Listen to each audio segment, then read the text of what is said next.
What time is that meeting on Tuesday? 4, I believe.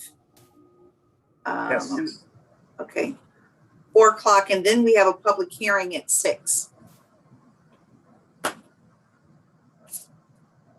Do our elected members have a pool on how long you guys are going to be in your special session? We're live, ma'am. Fantastic. All right. Good afternoon. Today is Thursday, July 29th, and this is a virtual public hearing of the Virginia Redistricting Commission. The focus of today's public hearing is the Southwest region of the Commonwealth, and we're looking forward to hearing from you all about this area that you call home. My name is Greta Harris, and I am a citizen commissioner from Richmond, Virginia, and I will be acting as the presiding commissioner at this hearing. I'm going to ask my fellow commissioners to introduce themselves, including their name, whether they are a citizen or a legislator, and what area they're from. Mr. Hutchins, can you start off the introductions, please? Certainly. Good afternoon. My name is Brandon Hutchins. I am a citizen member representing the Tidewater region. Thanks for joining. Thank you. Delegate Simon. Good afternoon. I'm Delegate Marcus Simon. I represent the 53rd House of Delegates District, which is in Fairfax County, parts of it, and has all of the City of Falls Church. Look forward to hearing from folks today. Delegate Ransom, please. Good afternoon. I'm Delegate Margaret Ranson. I am a legislative member and I represent 6 counties on the eastern part of Virginia. So I represent a very rural part of Virginia. Thank you. Thank you. Mr. Harrell. I'm Rick Harrell, a citizen commissioner from South Boston, Virginia. Thank you. Senator Newman. Yes, good afternoon. I'm Steve Newman. I represent the 23rd District in the Virginia Senate, which really goes from the West Virginia line all the way over to Lynchburg. Okay. Thank you. Mr. Abrinio. Hi, my name is James Abrinio. I'm a citizen commissioner and I'm up in Fairfax, Virginia. Thank you. Mr. Kumar. Hello, my name is Sean Kumar. I'm a citizen commission member and I live in the city of Alexandria. And Senator McDougall. Thank you. Ryan McDougall, also a citizen of Virginia, and I represent 10 jurisdictions in the Senate from Hanover up through Spotsylvania and Fredericksburg and the Middle Peninsula and the Northern Neck. And Delegate Ranson is one of my constituents. Thank you. And last but not least, the other co-chair, Ms. Babichenko. Good afternoon. I'm Mackenzie Babichenko. I am from Hanover County as a citizen commissioner. Thank you very much. And we also welcome all of the Division of Legislative Services staff that are with us today as well. A couple of housekeeping matters before we begin. I will be calling off names from a sign-up sheet, so please forgive me in advance if I mispronounce your name.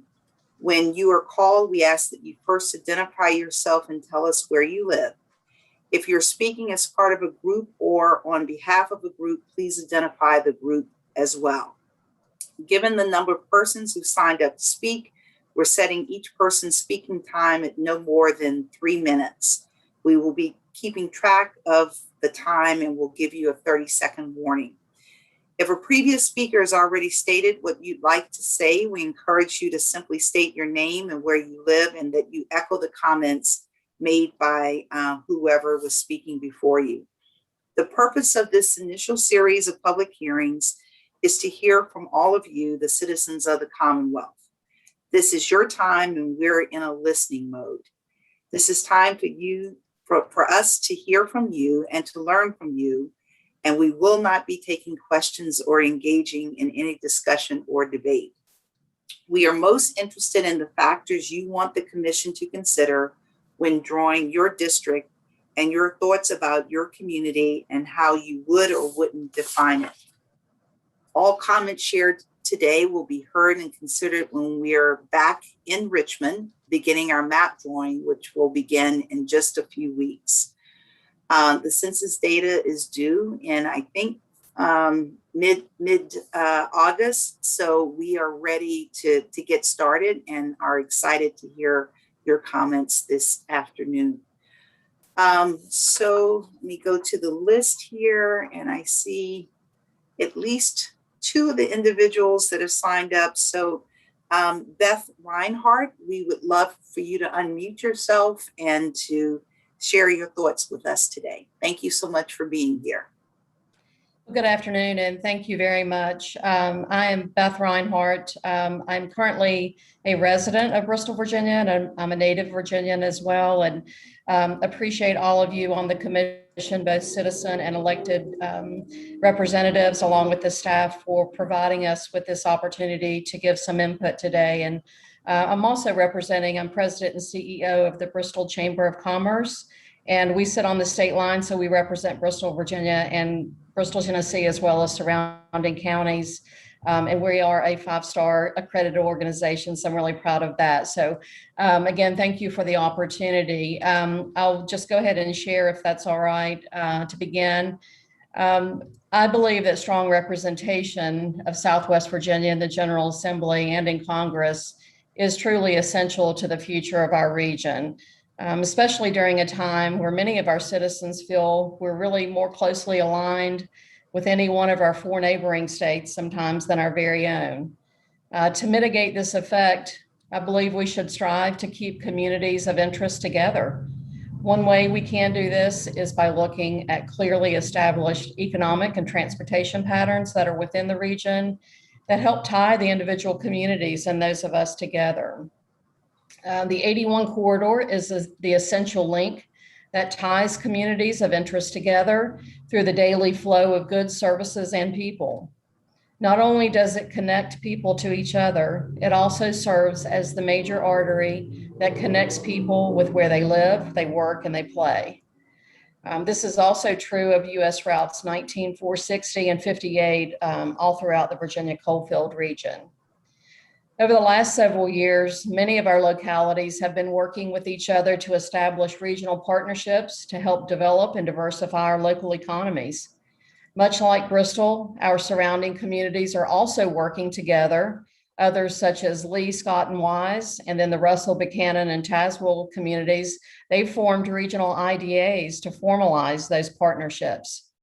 Keeping these communities of interest together within legislative districts will continue to help localities unite around our common goals and to leverage shared resources to expand our opportunities.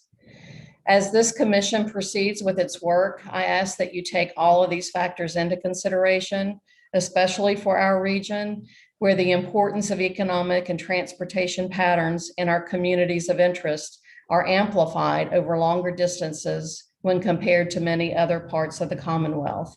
So again, I appreciate your time, appreciate what you all are doing, and am available moving forward with any questions or other information I can share. Thank you. Ms. Reinhardt, thank you so much for your comments today. We greatly appreciate them. Thank you.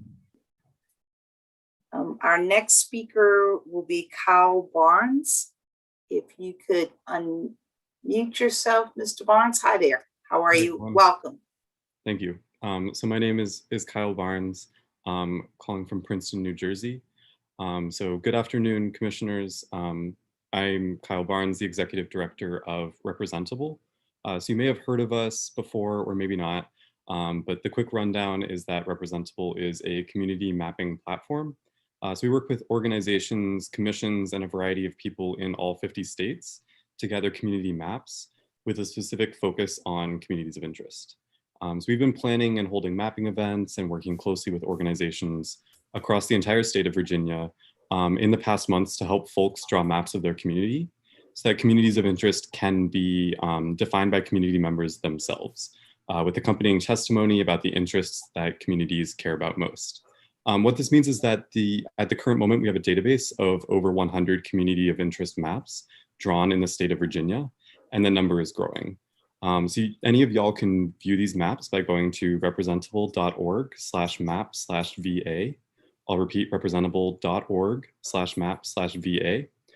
Each community on the website has a geographic aspect, as well as a name, responses to various questions about the interests that bind the community together. And each of these communities can also be exported for use in other software. We're continuing to work on getting input from Virginians across the state. And as y'all continue your work on drawing district plans for the Commonwealth, I implore each of y'all to consider these communities of interest, which are displayed on our website in a way to make it easy for anyone to view and analyze them. And additionally, I implore y'all to make a renewed effort and commitment to engaging the great diversity of communities across the state to share about their community of interest. With Representable, it takes less than 10 minutes to draw a community. It's completely free to use, translated into multiple languages. It's mobile compatible, and every community drawn will be available for y'all, the commissioners, as well as the general public to take into account when drawing district plans. All you need is that link, representable.org/map/VA. Thanks so much for your time. Thank you, Mr. Barnes. And I'm sure everyone wrote down that address and we'll take a look at it. We appreciate your interest here in the Commonwealth. Ms. Capers, do we have the other two registrants that are in queue? No, ma'am. Okay. Are there other comments that members of the commission would like to share with the group at this point? Chairman Harris? Yes, Sure. Mr. Branio. Just feedback from the last speaker. I just went to Representable, that link, and it seems to be down. So just if somebody's watching this can take a look, maybe something's wrong with my computer, but thank you. Okay. And hopefully Mr. Barnes heard you, and we can go back and check that a little bit later. So I think if there are no other speakers at this point, this may conclude our public hearing for this part of the state, for the southwest portion of the state. We would encourage other citizens to join us at our full commission meeting, which is next Tuesday, August the 3rd at 4 p.m. If you'd like to join us, and you can pre-register if you'd like to speak at that hearing. I think, Mr. Wade, if there's nothing more, then do we adjourn at this point? Yes, ma'am. I think just a quick, just to make sure I heard you correctly. I think the public hearing is at 6 o'clock, and the meeting is at 4. You're absolutely right. We have a full commission meeting at 4 p.m. next Tuesday, and a public hearing for Central Virginia at 6 p.m. Right after our full commission meeting. So, and for the legislative members, it'll be a fun-filled day. A fun-filled day during the special session. So, all right. Well, thank you very much, and we encourage all the commissioners to eat their Wheaties. We're about to really start to have fun in our map drawing process. So,